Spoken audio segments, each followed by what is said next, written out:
They blocked my lake access, so I watched their mansions burn from the water they told me I couldn't touch. My name's Tom.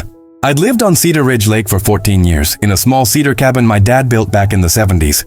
It wasn't fancy, tin roof, peeling deck, and a dock that creaked, but it was home. Across the cove sat the new development, glass mansions stacked shoulder to shoulder, run by a shiny new HOA full of rules, fines, and arrogance. They looked down on me like I was the eyesore ruining their postcard view. One morning I woke up to orange spray paint across my dock and a notice stapled to my fence. The HOA claimed my dock extended into association waters, violating their rules. Funny thing, my family owned that shoreline before their whole neighborhood even existed. Still, they posted guards, padlocked the boat ramp, and told me I was banned from using their lake zone. I tried reasoning, but they just smirked and said, "You're not part of Cedar Ridge Estates." So I went home angry but quiet. I started digging through old boxes, property deeds, county maps, and my dad's letters. Buried in the mess, I found a yellowed piece of legal stationery from the city, a 1974 maintenance agreement. Turns out the HOA's pump system that keeps the entire lake at level. The intake pipe was built on my land.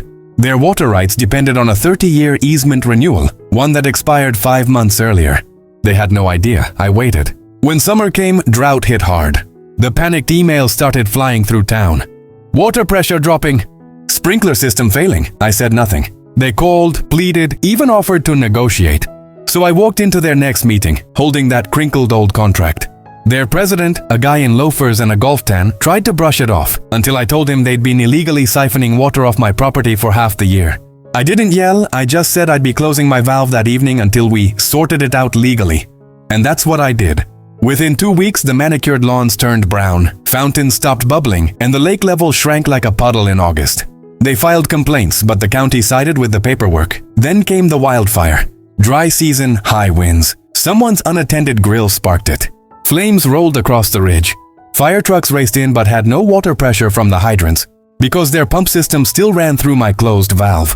By the time I reopened it, half a dozen million-dollar homes were gone, including the HOA president's glass palace overlooking the water.